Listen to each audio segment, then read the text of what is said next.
الحمد لله الذي يؤمن الخائفين وينجي الصالحين وجزاء المستكبرين ويهلك من ويستخلف آخرين والصلاة والسلام على رسول الثقلين رب الحسن والمغربين جد الحسن والحسين نبينا سيدنا بالقاسم محمد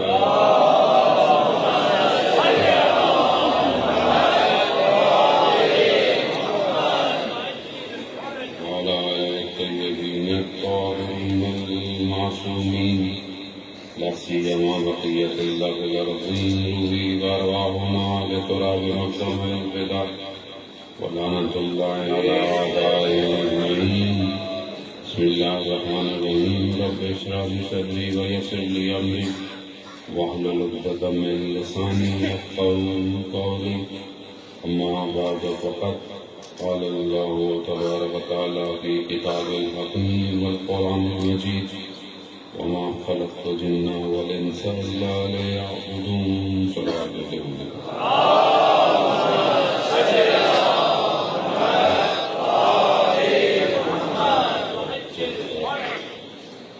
عزیزان امام موسیٰ کاظم علیہ السلام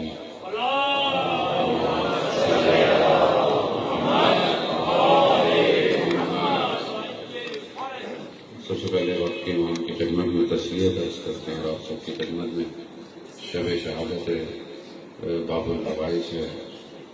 ماہ رجب ہے. خدا کی بارگاہ میں شکر گزار ہیں پروردگار نے توفیق عطا فرمائی کہ اس مہینے میں کہ جسے حضرت محمد مصطفیٰ صلی اللہ علیہ وسلم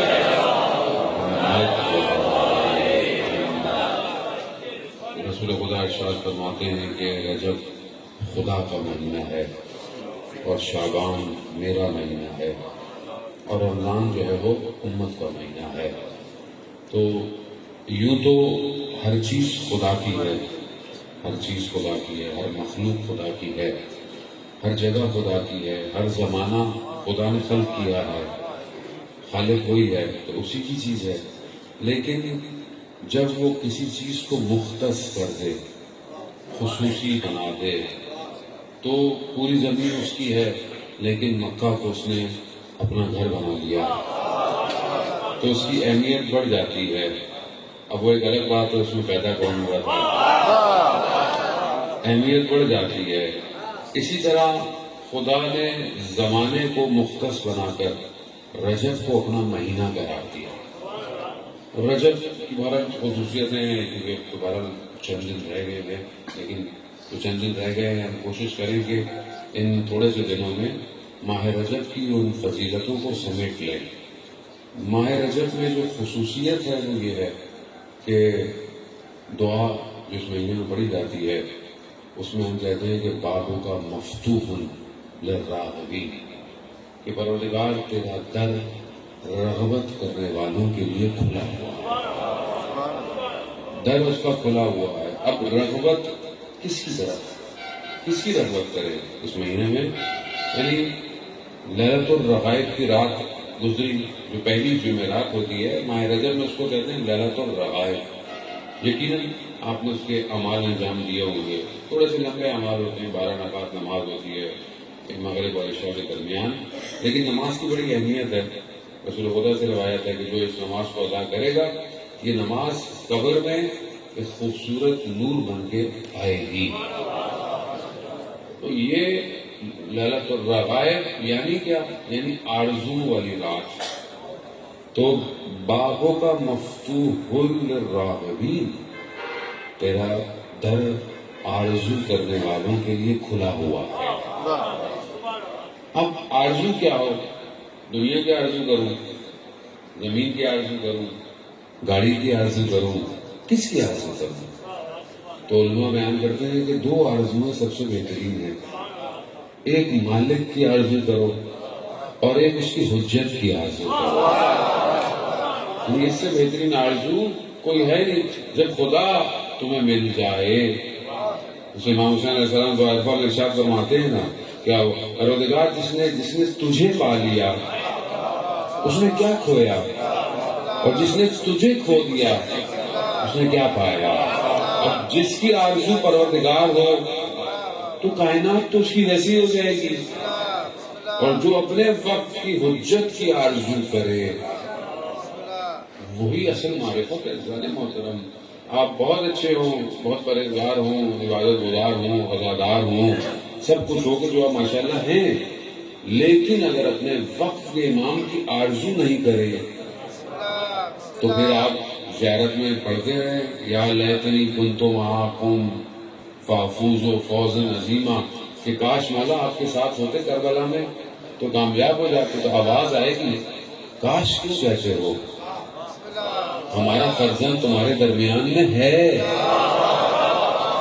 کاش کیوں کہہ رہے ہو، ہے تو اس کی آرزو کرو، اس کے ساتھ کہو کاش میں مولا آپ کے ساتھ ہوں، کاش مولا میں آپ کو دیکھ سکوں، میں آپ کو دیکھ سکوں. بہرحال امام کو دیکھ رہے ہیں عزیزان محترم. بہرحال مجھے ساتویں امام شہادت کا ہے تو امام کی زندگی کے کچھ حصے کے جو بہرحال ہماری زندگیوں کے آج ہم اس کو دیکھیں کہ کہاں مل رہے ہیں. بہرحال آپ ماشاءاللہ سندھ کی سرزمین جو ہے وہ ویسے بھی اولیاء کی سرزمین ہے، زرخیز سرزمین ہے، اور ہمیشہ سے مولائی سرزمین ہے، اور یہاں پر جو ہے وہ کہنے کی ضرورت نہیں ہوتی ہے، ویسے ہی دل جو ہیں وہ پہلے سے آمادہ ہوتے ہیں. لیکن ہم یہ دیکھیں کہ بہرحال ساتویں امام کا جو دور ہے وہ بہت سخت دور ہے. مختلف بہرحال آپ تاریخ سنتے ہیں، پڑھتے رہتے ہیں کہ امام نے بہت بڑا حصہ زندگی کا زندان میں گزارا. 14 سال کہتے ہیں، بہرحال 7 سال کہتے ہیں، لیکن بڑا حصہ ہے. لیکن آخری 4 سال علماء بیان کرتے ہیں کہ متواتر زندان تھا. پہلے تو یہ تھا کہ کبھی زندان میں ہوتے تھے، اٹھ گئے چھٹ گئے، پھر چلے گئے چھٹ گئے، لیکن آخری 4 سال مسلسل زندان تھا. امام خود بیان ہوتا ہے امام کا کہ امام خود فرماتے تھے کہ پروردگار مجھے کوئی جگہ عطا کر کہ جہاں میں تجھ سے مناجات کر سکوں. ہم برق جس دنیا میں نفس و نفسی کے اندر ہیں، ہمیں تو پتہ ہی نہیں ہے مناجات کہتے کسے ہیں. خدا سے مناجات بھی ہوتی ہے یا نہیں ہوتی ہے، کیونکہ ہم اتنی زندگی میں پھنسے ہوئے ہیں، صبح شام ہماری گزرے جا رہی ہے، بس کو حادثہ ہوتا ہے تو ہمیں کچھ سمجھ میں آتا ہے، ورنہ تو زندگی گزر گئی. امام ان حالات میں فرما رہے ہیں کہ پروردگار مجھے کوئی جگہ ملے، مجھے کوئی تنہائی ملے، مجھے کوئی خلوت ملے کہ میں تجھ سے مناجات کروں، نجوہ کروں. اور عزیزان محترم، مناجات دعا اور نتبے کے علاوہ ہے.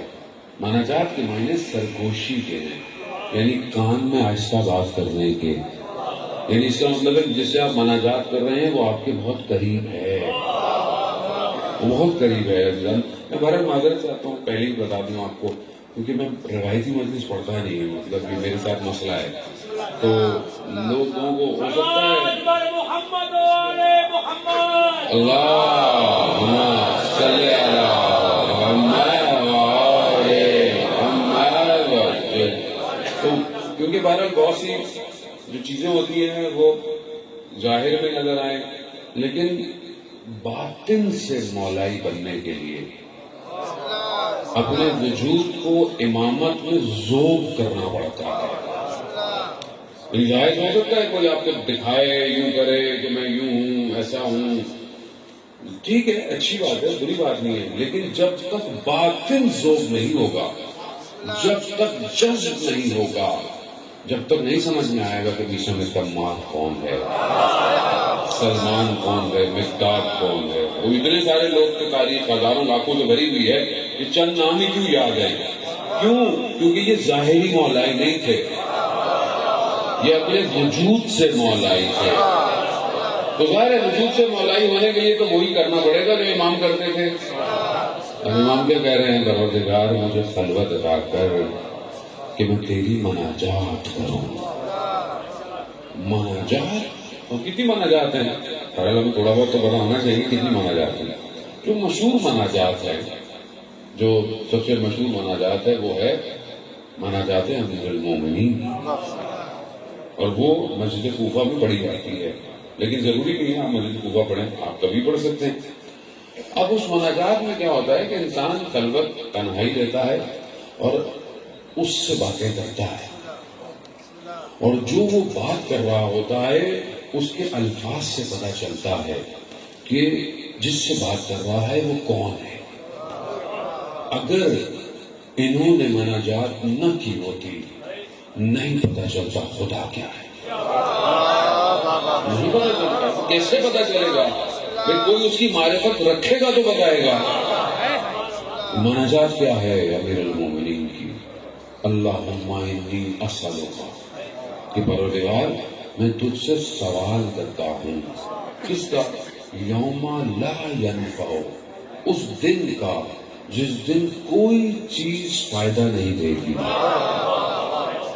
میں سوال کر رہا ہوں پروردگار تجھ سے، کس امام ہے، امام کائنات کا امام ہے، جانے محترم، امام صرف زمین کا امام نہیں ہے، کائنات کا امام ہے۔ کتنی بڑی کائنات ہے، آپ دیکھیں کائنات ابھی تک کیمرے، ہبل ٹیلیسکوپ، اس کے بعد والے ٹیلیسکوپ ڈھونڈے جا رہے ہیں کہ کتنے کتنے جو لائٹ ایئرز ہے، روشنی کے سال ہیں، اس پہ ٹریول بھی کرتے جائیں تو بھی سیارے موجود ہیں، مختلف ہیں، دنیا جیسے بھی سیارے وہ دیکھ رہے ہیں کہ جو دوسری گلیکسیز میں ہیں۔ خود ہمارا جو گلیکسی ہے جس کو ہم کہتے ہیں کہ زمین اور آس پاس میں چند سیارے سورج کے گرد گھوم رہے ہیں، یہ خود 780 میل رفتار سے کہتے ہیں کہ یہ چلے جا رہی ہے، چلے جا رہی ہے، چلے جا رہی ہے۔ کہاں جا رہی ہے؟ کتنی بڑی کائنات ہے، اور یہ تو صرف مادہ ہے، ایک عالم ہے، ابھی پتہ نہیں کتنے اور عالم ہیں، ان سب کا امام ہے۔ میں سمجھ بھی نہیں پایا، اصل میں مشکل یہ ہے کہ ہم نے امامت کو سمجھایا نہیں۔ سمجھاتے کیسے؟ خود سمجھ میں نہیں آیا، خود سمجھ میں نہیں آیا، کیونکہ اگر زیادہ سمجھیں گے تو عمل کرنا پڑے گا، تو ہم تو وہ والے ہیں نا تھوڑا سا شارٹ کٹ،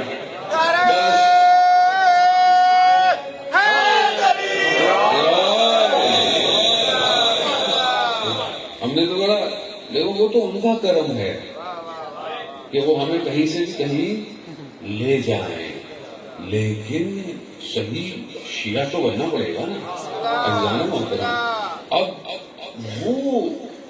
اب اس میں اگر کوئی نہیں پہچان پا رہا، یہ ہماری غلطی ہے، میرے جیسے طالب علموں کی غلطی ہے کہ ہم نے دنیا کو نہیں بتایا کہ ہمارا امامت کا عقیدہ کیا ہے۔ ہم نے اپنی مجلسوں کو دوسری باتوں میں الجھائے رکھا۔ بھائی آپ صرف امام کی بات کریں، اتنی بات کریں کہ دنیا میں کوئی اور نظر ہی نہ آئے۔ آپ کو کیا ضرورت ہے جب رسول خدا یہ فرما رہے ہیں؟ رسول خدا کیا فرما رہے ہیں کہ علی آپ کو میرے اور اللہ کے سوا کوئی نہیں جانتا، مجھے آپ کے اور اللہ کے سوا کوئی نہیں جانتا، اور اللہ کو میرے اور آپ کے سوا کوئی نہیں جانتا۔ تو وہ ساری بات تو یہیں گھوم رہی ہے، تو کہیں اور جانے کی ضرورت ہی نہیں ہے۔ تو اسی لیے چھٹے امام جعفر صادق علیہ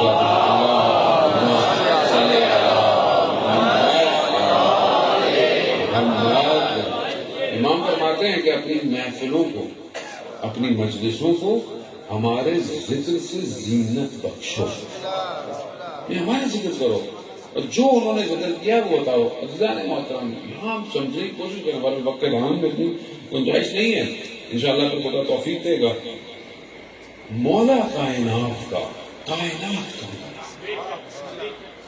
خدا کی بارگاہ میں رات کی تاریکی میں، اللہم انی اسألک، پروردگار میں تجھ سے سوال کرتا ہوں، کس دن کا؟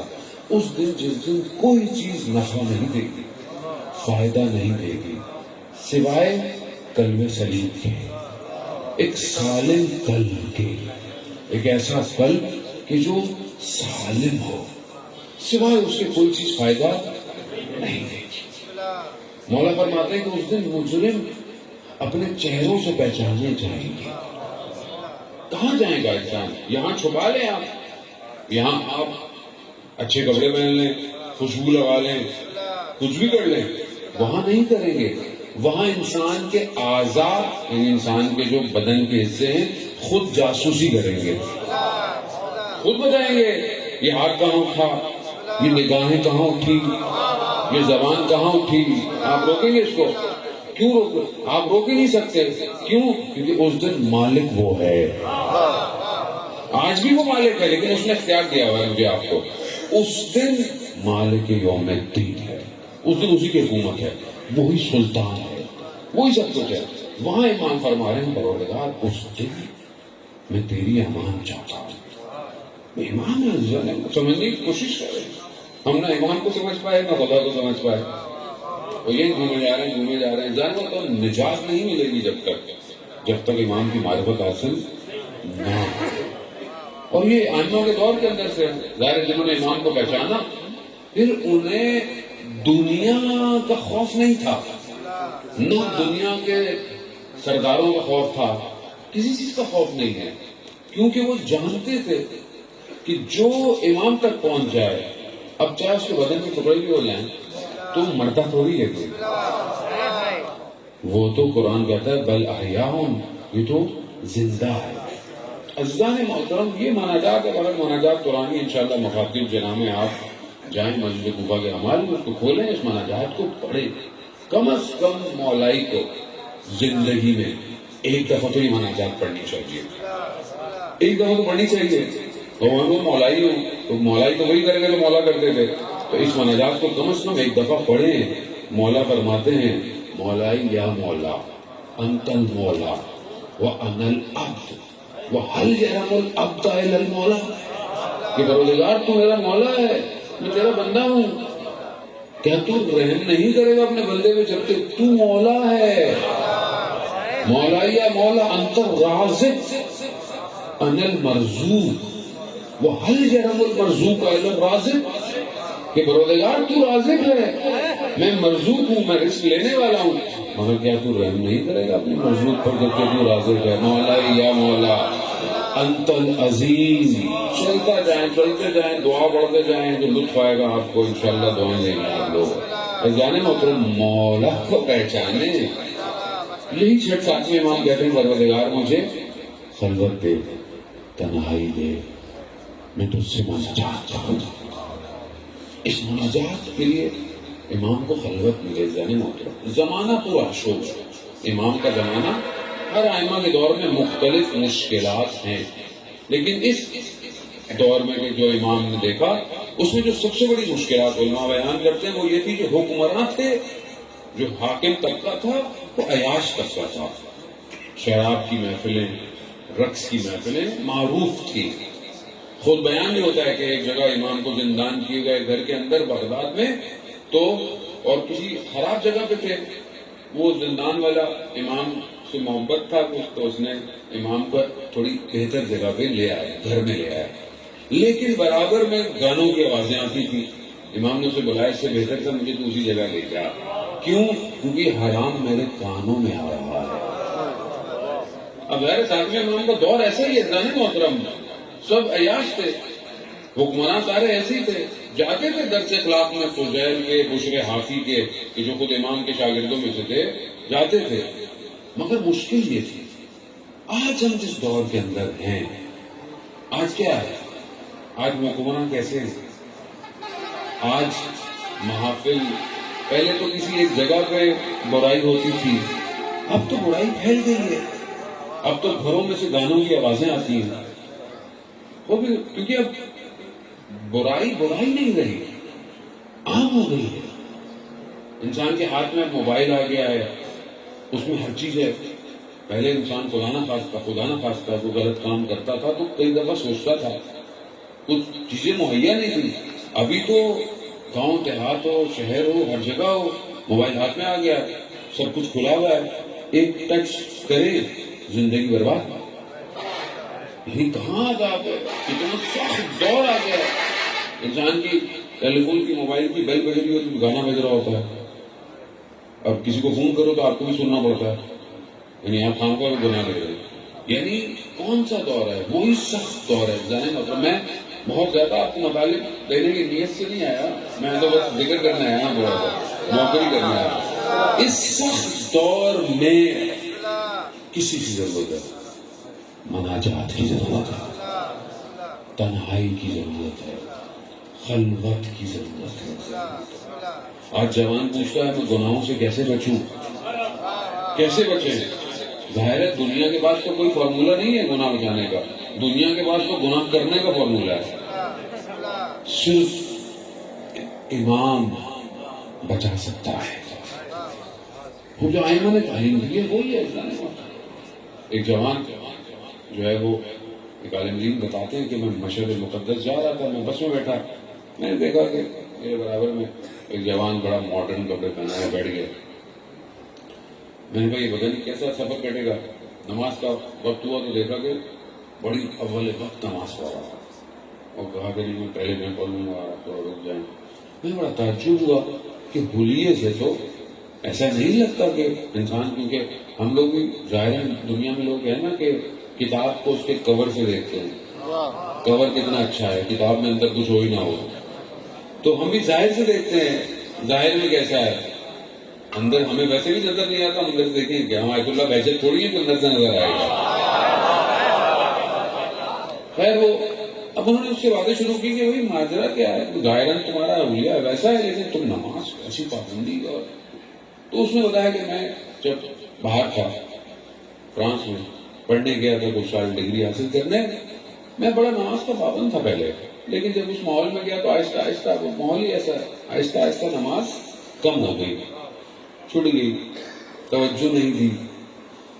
میرا آخری سیمسٹر تھا اور میرے آخری امتحان تھے، جو پورے چند سالوں کی محنت تھی وہ، کیونکہ شہر مہنگا تھا تو میں شہر سے تھوڑا باہر رہتا تھا، صبح ایک ہی بس شہر جاتی تھی، صبح صبح میرا پیپر تھا، میں جانے نکلا تو دیکھا کہ بس تھوڑی دیر چلی اور خراب ہو گئی۔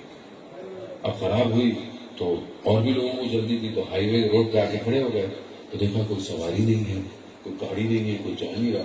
اب وقت گزرتا جا رہا تھا، مجھے پریشانی ہوئی کہ میں اتنی محنت ہوگی، پیپر مس ہو گیا تو پھر ہوگا کیا، تو میں بیٹھ گیا زمین پہ اور اپنے سر کو اپنے گھٹنوں میں رکھا اور وقت کے امام سے مخاطب ہوا، وقت کے امام سے مخاطب ہوا کہ مولا میں جانتا ہوں میں خطا کار ہوں، مجھ سے غلطی ہو گئی ہے، لیکن میں وعدہ کرتا ہوں کہ مجھے آپ پہنچا دیں کسی طریقے سے، تو میں نماز اول وقت ہوں گا۔ بس کہتے ہیں کہ میں نے کہا تو میں نے دیکھا کہ ایک شخص چلتا ہوا آیا، اس نے بس کے ڈرائیور کو بولا کہ تم بس سٹارٹ کرو، اس نے کہا خراب ہے، دیر لگے گی، کوئی آئے گا، کہا نہیں تم سٹارٹ تو کرو، کہا اس نے جیسی سٹارٹ کی بس سٹارٹ ہو گئی۔ کہتے سب سے پہلے دوڑتا ہوا میں بس میں بیٹھا، جیسے ہی وہ بیٹھا دروازے سے اندر تو وہ شخص دروازے کے پاس آیا اور اس نے یہ کہا مجھے کہ جو عہد کیا ہے اس کو نبھانا، جو عہد کیا ہے اس کو نبھانا۔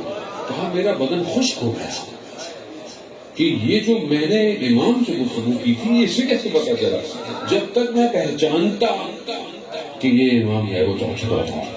کہا وہ دن ہے اور آج کا دن ہے میں نماز اول وقت پڑھتا ہوں۔ عزیزان محترم، آیت اللہ قاضی رضوان اللہ طباطبائی جو آیت اللہ بہجت کے استاد تھے، انہوں نے بڑے دعوے سے یہ بات کہی ہے کہ اگر کوئی اول وقت یعنی جو نماز کا وقت ہے فوراً اس وقت نماز پڑھے اور کسی مقام پہ نہ پہنچے تو قیامت والے دن میرے پر تھوکے۔ بڑا دعویٰ ہے یہ، بہت بڑا دعویٰ ہے۔ ہم تو بہرحال زندگی میں ٹھیک ہے کئی انسان ایسی جگہ پر ہے جہاں شاید بعض اوقات ممکن نہیں ہے، بعض اوقات انسان جگہ نہیں ہے، بہت مشکل ہے، لیکن جب جگہ ہے، گھر میں بیٹھا ہے، آفس میں بیٹھا ہے، نماز پڑھ سکتا ہے، وضو کر سکتا ہے، کوئی مشکل نہیں ہے، میری باتیں کر رہا ہے، ادھر اللہ اکبر ہو کے چلا گیا، ادھر کائنات کا خالق بلا رہا ہے، حیا علی الصلاۃ، حیا علی الصلاۃ، حیا علی الفلاح، حیا۔ ہم موبائل میں بات کر رہے ہیں، ٹی وی دیکھ رہے ہیں، ایک دوسرے سے باتیں کر رہے ہیں،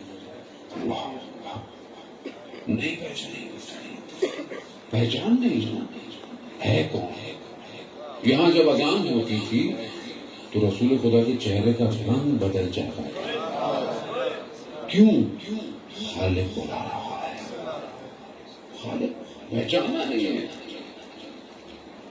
اسی طرح جب مجنو ڈھونڈتا ڈھونڈتا لیلا کے شہر پہنچا، اب گھر کا پتا، اسے پوچھا گھر کہاں ہے؟ کہا تم کون ہو؟ کہا مجنو.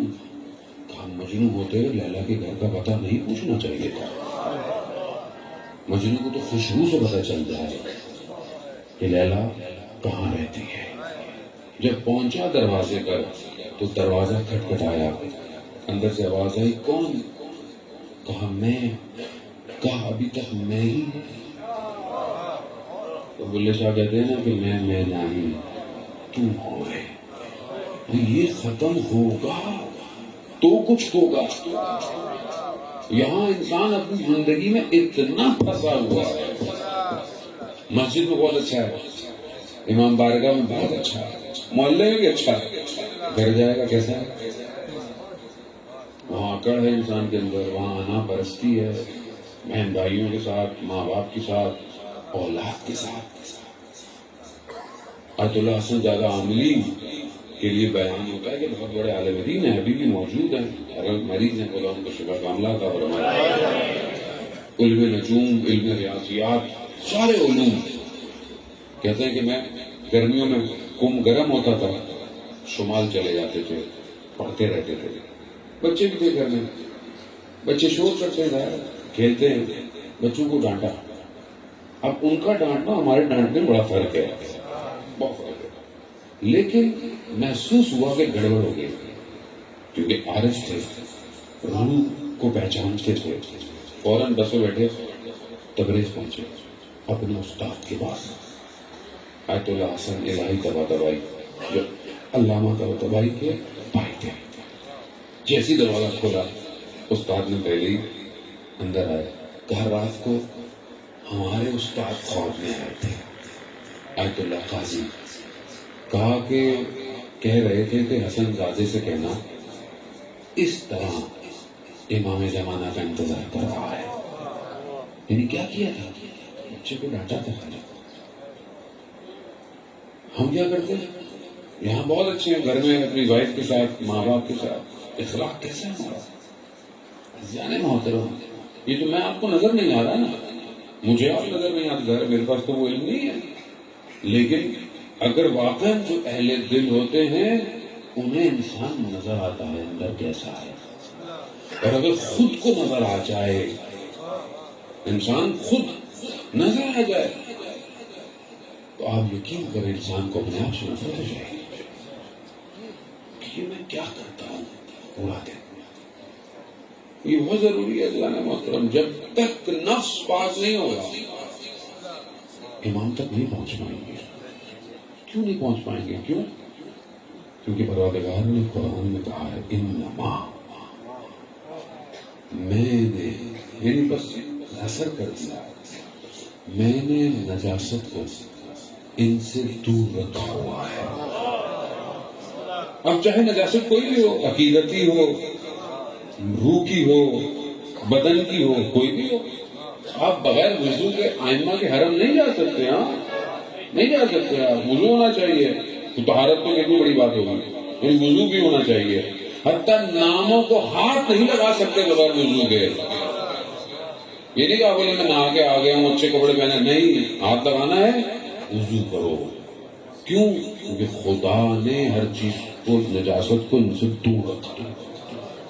سمجھنے کی کوشش کریں. جانو جب ظاہر اتنی طہارت کی ضرورت ہے تو باطن کو کتنی ضرورت ہوگی. کیسے سمائیں گے؟ کیسے ہم ان کے لیے اپنے آپ کو، ان کے عشق اور ان کی محبت میں اپنے آپ کو قربان کریں گے؟ کیسے کریں گے؟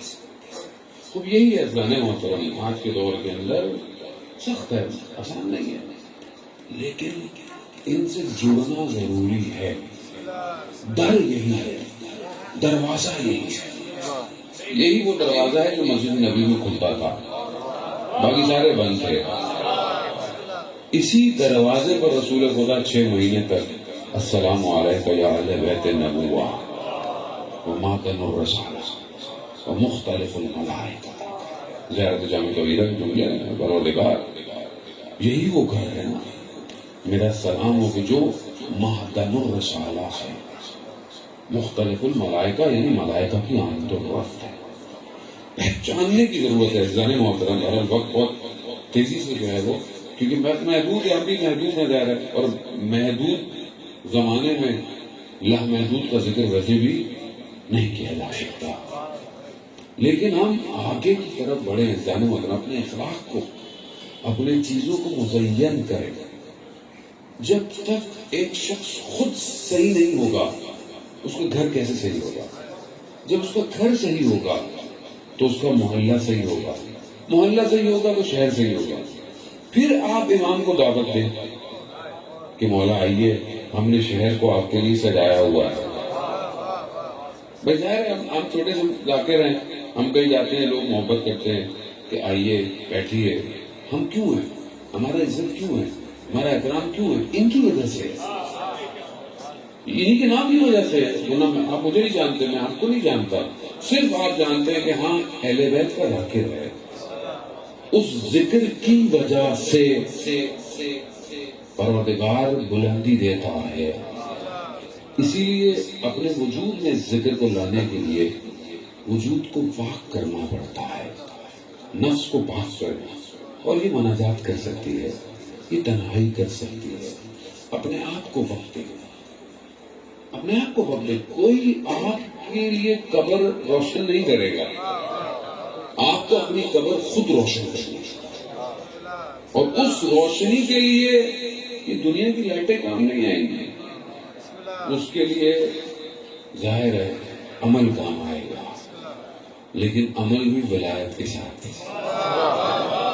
بغیر عمل ولایت کے کوئی عمل ویسے بھی قبول نہیں ہے. جب تک یہ راستہ نہیں دے عمل پرواز بھی نہیں کرتا. خود مولا کائنات حضرت علی بن ابی طالب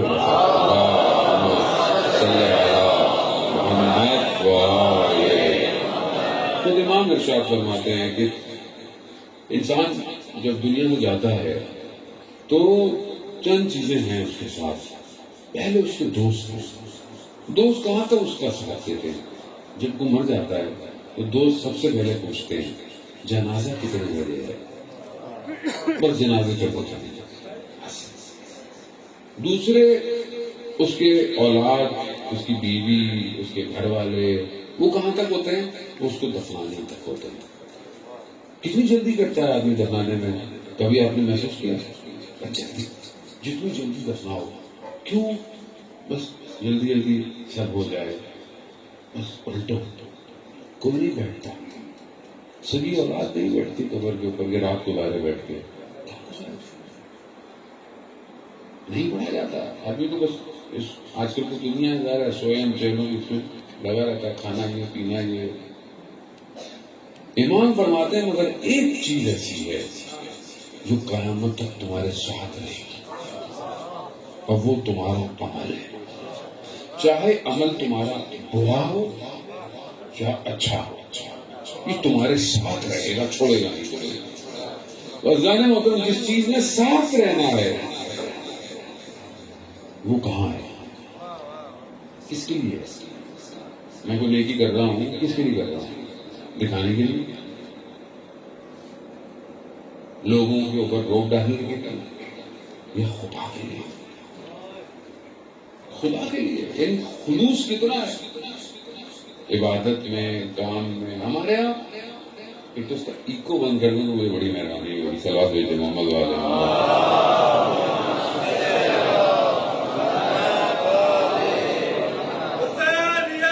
زندہ آباد، زندہ آباد، مردہ آباد، مردہ آباد.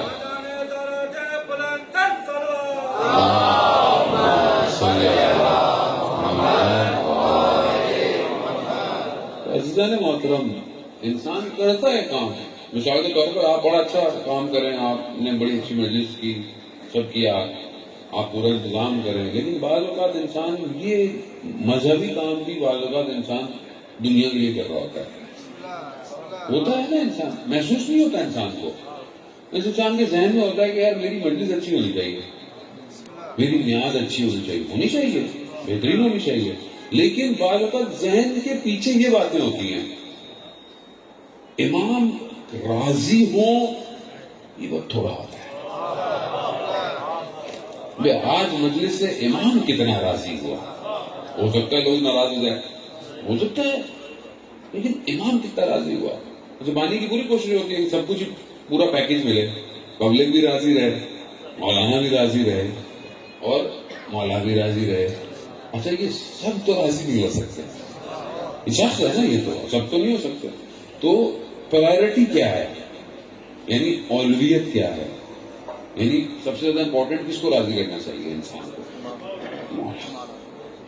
اب مولا کو راضی کرنے کے لیے تو پوری بہت ساری چیزیں اندر کھٹ پٹ ہیں. ابھی جب ہم بالوں کا کہتے ہیں کہ بعد ماہ رجب کا گزرا، آگے بھی شعبان کی ولادتوں کے مہینے، لوگوں کی شادیاں بھی ہیں، پروگرام بھی ادھر، بڑی عام اسی دنوں میں کرتے ہیں. اب جب ہم کہتے ہیں کہ جی سادگی سے کریں، گناہ نہ ہو، یہ نہ ہو، وہ نہ ہو، تو آگے سے کیا کہتے ہیں؟ مولانا ایک ہی تو بیٹا ہے، ایک ہی تو بیٹی ہے، خاندان کیا کہے گا، لوگ کیا کہیں گے. تو آپ لوگوں سے کیا ہے؟ آپ یہ کہیں کہ آپ کے بچے کی شادی میں مولا آئیں گے، امام آئیں گے؟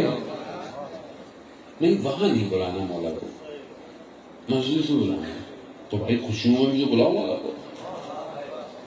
سخت ہے جانے محترم، کیونکہ روٹین ایسی ہو گئی ہے زندگی کی کہ دنیا خول بن گئی ہے، اور ایسا خول بن گئی ہے کہ ٹوٹ نہیں رہا. کیونکہ جو توڑنے کی کوشش کرتا ہے وہ خود ٹوٹ جاتا ہے، اور وہ کہتا ہے کہ چلو چل رہی ہے چلنے دو. لیکن جب ختم ہوتا ہے معاملہ تو پھر سمجھ میں آتا ہے کہ ہوا کیا. اور انسان ظاہر ہے کہ ظاہری زندگی گزار رہا ہوتا ہے، سب پتہ تھوڑی چلتا ہے.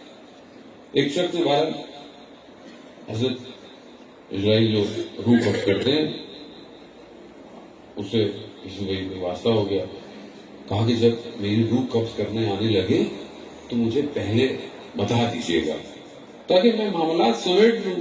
کہا ٹھیک ہے. وقت گزر گیا، بہت گزر گیا، حضرت اسرائیل آ گئے. کہا کہ چلیے. کہا آپ نے تو کہا تھا کہ پہلے آئیں گے، بتائیں گے. کہا میں آیا تھا. کہا کہاں؟ کہا تمہارے ہمسائے کا انتقال ہوا، میں آیا تھا. تمہارے فلانے رشتے دار کا انتقال ہوا، میں آیا تھا. تم سر جھکائے کھڑے میں باتیں کر رہے تھے. یعنی آس پاس جب کوئی جا رہے ہوں تو سمجھ لیں آپ کے پاس بھی آنے والا ہے. ایسے ہی ہے نا، اور کیسے آئے گا؟ بتا کے تو نہیں آئے گا. کسی کا دن، سب کا دن معین ہے، لیکن مجھے آپ کو نہیں پتا. انٹل انلیس میں نے کوئی نیک کام کیا ہو تو خدا مجھے آخر میں بتا دے کہ میرا وقت آنے والا ہے.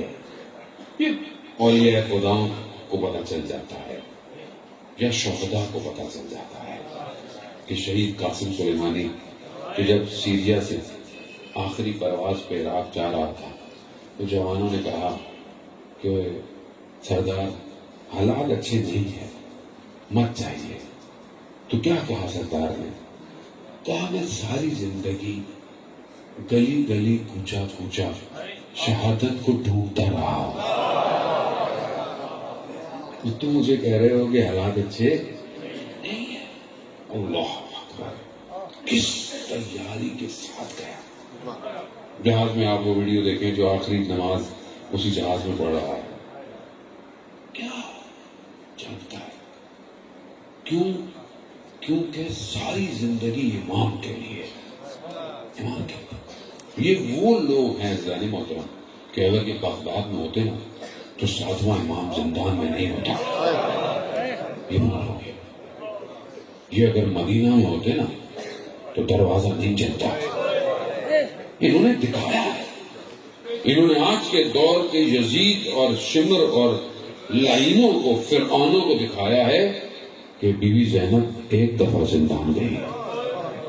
اب ہم دمشق کو دوبارہ اسیر نہیں ہونے دیں. کٹوا دیا اپنے آپ کو، کاٹ دیا اپنے آپ کو.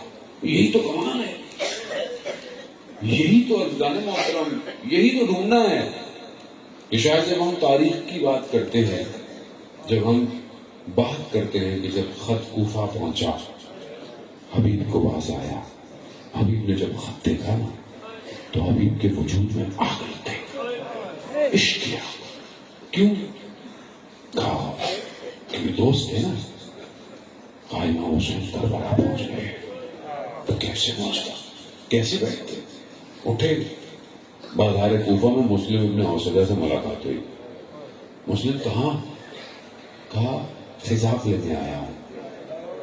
کہا مسلم چلو کربلا، رسول کا نواسا کربلا میں ایسا خزاب لگے گا قیامت تک یاد رہے گا. مسلم گھر نہیں گئے. میں ابھی گھر بتا دوں، نہیں. علماء کہتے ہیں مسلم اسی قدموں کربلا اٹھاتا. یار ان جیسا کوئی نہیں ہو سکتا. امام حسین کو فرما گا کہ ان جیسا، مگر انہوں نے راستہ بتایا کہ جو اس راستے پر چلے گا وہ کامیاب ہے. یہ آج کل کے دور میں سردار جیسے لوگ اس راستے پر چلے، دکھایا. آج لگتا ہے کہ دنیا ماڈرن ہو گئی، دنیا ٹیکنالوجی میں ہو گئی. کیسے لوگ امام کا ساتھ دیں گے، کیسے بدن کے ٹکڑے ہوں گے، ٹکڑے کر کے دکھایا. نام قاسم تھا، اپنے نام کی لاٹ رکھی قاسم سلیمانی نے. قاسم آپ کے بدن کے ٹکڑے ہوئے نا، ہمارے بھی بدن کے ٹکڑے کچھ نہیں تھا، صرف ہاتھ تھا بس، وہ بھی غازی عباس کی نشانی. اسے کہتے ہیں کربلا میں ڈوب جانا. سمجھنے کی کوشش کر. ہم کئی بار جا رہے ہیں، ہم سمجھ نہیں پا رہے کہ امام کو کیا چاہیے. وقت کا امام انتظار کر رہا ہے. ہمیں بڑا غم ہے نا ساتویں امام کا کہ امام زندان میں رہے. غم ہے نا، غم ہے. 1100 سال سے زیادہ ہو گیا، آخری بیٹا بھی تو نہیں آیا. وہ بھی تو کسی جگہ پہ ہے نا. کیوں نہیں آ رہا؟ کیوں غیبت کے پردے میں ہے؟ کس کا قصور ہے؟ امام کا قصور ہے. وہاں پر ساتویں امام کے دور میں شیعہ تھے، مگر امام خود کہتے ہیں ساتھ میں کہ تم مسندوں پہ بیٹھے ہوئے کہتے ہو کہ ہم علی کے شیعہ ہیں، مگر تمہارے اعمالوں سے نہیں لگتا تم علی کے شیعہ ہیں. امام زندان میں رہے، وہ امام جو خود مناجات کے لیے خدا سے وقت مانگ رہا ہو.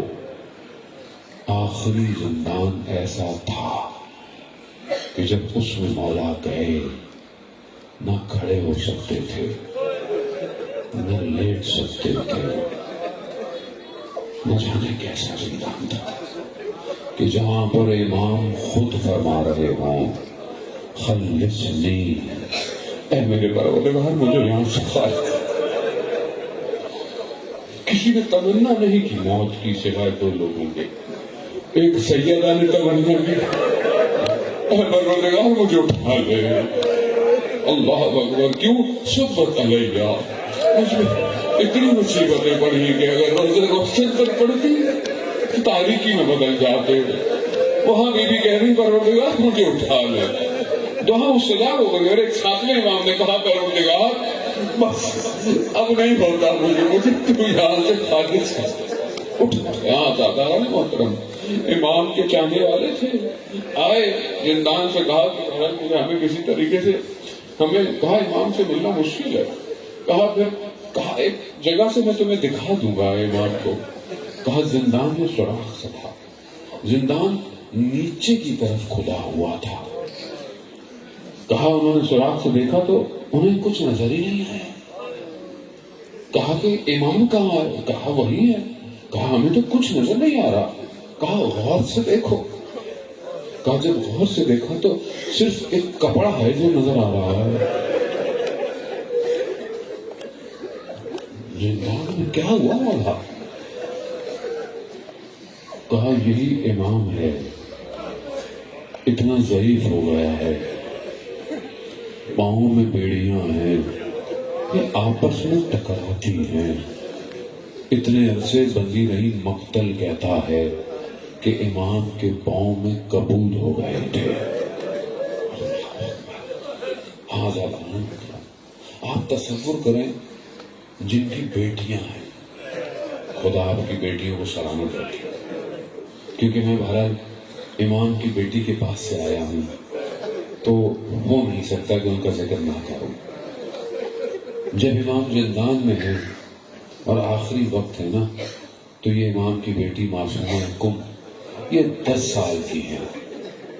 آپ خود تصور کریں، آپ گھر سے باہر جاتے ہیں، آپ کی بیٹی کو یہ یقین ہوتا ہے کہ بابا واپس آئیں گے، لیکن جس کے بابا چند سالوں سے واپس نہ آئے اور ایک دن دیکھے کہ میرے بھائی امام رضا نے گردن میں سیاہ شال ڈال لی، اللہ، اس بیٹی کو کیا کہ جس نے باپ کو اتنے عرصے دیکھا بھی نہیں اور خبر بھی پردیس میں ملی کہ باپ دنیا سے چلے گئے. ہاں عزادارن، اس حالت میں امام کو زہر دیا گیا اور پھر کوئی نہیں ہے. مقاتل کہتا ہے کہ روئے زمین پر کوئی نہیں تھا وہاں جنازہ اٹھانے کے لیے. امام کا جنازہ پڑا ہوا ہے اور جنازہ بھاری بدن کی وجہ سے نہیں، ان زنجیروں کی وجہ سے ہے. بغداد کے مزدوروں نے امام کا جنازہ اٹھایا. اللہ، خدا زیارت نصیب کرے آپ کو. کاش میں امام کا حرم بڑا باصفا حرم ہے، بڑا باصفا ہے. باب مراد ایسا دروازہ ہے کہ بڑے بڑے علماء اہل سنت کے قاضی خود کہتے ہیں کہ جب ہم اس دروازے سے گزرتے تھے ہماری مرادیں پوری ہو جاتی تھیں. خدا ہمیں زیارت نصیب فرمائے گا محترم. اللہ اکبر، کیا حال ہے، کیا کیفیت ہے. ہاں عزاداران محترم، امام کا جنازہ مزدوروں نے اٹھایا. مگر میں کہوں گا یا حضرت معصومہ کہ جب آپ کے بابا کا جنازہ اٹھایا گیا آپ وہاں موجود نہیں تھی. یوم لا یوم کا باب چلا، مگر ایک جنازہ ایسا ہے کہ جس نے سر کو تن سے جدا کر دیا اور ایک بیٹی اپنے باپ کے سینے میں لپٹنے کی کوششیں کر رہی ہے. اسے پیار سے نہیں ہٹایا گیا، اسے تازیانوں سے، اسے تماچوں سے ہٹایا گیا. یا حضرت معصومہ، وہ بھی ایک بدن ہے کہ جو بھوکا اور پیاسا دنیا سے گیا ہے. ارے وہ بس پروردگار آپ کے گریے کو قبول کرے. بس آخری جملے کہوں گا، بی بی ہماری شفاعت کرے. عزاداران محترم، وہ بیٹی جو باپ کے سینے پہ سونے کی عادی تھی، جو شام غریبہ کی مقتل میں ڈھونڈتے ڈھونڈتے باپ کے سینے پہ بیٹھ گئی، لپٹ گئی. عزاداران مطلب رات تھی نا، تاریکی تھی، پتہ نہیں چلا نا بدن کیسا ہے، کیونکہ سر تو تھا ہی نہیں. ہاتھ اٹھے تھے لیا لیا آجا، لیکن یہی بیٹی مقتل کہتا ہے جب 11 محرم کو جب جنازوں کے پاس سے گزارا گیا تو پھوپھی نے اپنے آپ کو بدن پر گرا دیا. ارے وہی بیٹی جو سینے پہ سوتی ہے وہی پھوپھی جان سے کہتی ہے، پھوپھی جان یہ کس کا بدن ہے؟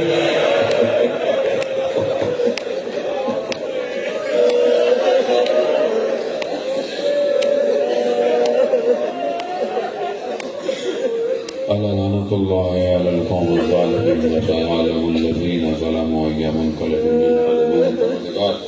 امام زمانہ کی تحویل میں تاجیل عطا فرما. پروردگار جو ہم نے کہا ہے سنا اس پر عمل کرنے کی توفیق عطا فرما. پروردگار جتنے بھی حاضرین مجلس ہیں ان کی جائز خواہشات کو پورا فرما.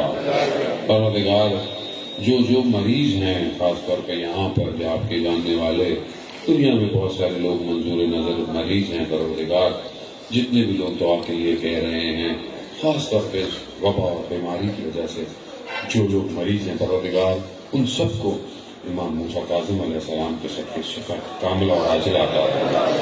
پروردگار خاص طور پہ جو لوگ زندان میں ہیں پوری دنیا میں، شیخ زکزکی، جتنے علماء، جتنے بھی لوگ دنیا میں، فلسطین میں، جہاں جہاں بھی، بحرین میں، سعودی عرب میں، یہاں میں، پاکستان میں جو لوگ گمنام ہیں اور زندان میں ہیں، تجھے واسطہ اس اسیری امام موسیٰ کاظم کا پروردگار ان کو جلد سے جلد رہائی عطا فرما۔ پروردگار جو بے اولاد ہیں باب العوائز کا صدقہ انہیں اولاد صالح اور نیک عطا فرما۔ ان جوانوں کو کہ جو بہرحال امام زمانہ کے سپاہی ہیں، پروردگار ان کی ساری مشکلات کو دور فرما۔ جو بچے بچیاں گھروں میں بیٹھے ہیں ان کے لیے بہترین کف کا انتظام فرما۔ جو مقروض ہیں ان کے قرضوں کو غیب سے ادا فرما۔ پروردگار جلد سے جلد ہمیں یہ زیارات کھل جائیں، حج عمرہ کھل جائے، ہمیں سب کو زیارت کرنے کی توفیق عطا فرما۔ مومنین جہاں جہاں بھی شیعان حیدر کرار ہے، مسلمان جہاں جہاں بھی ہیں، ان کی جان مال عزت آبرو کی حفاظت فرما۔ مجلس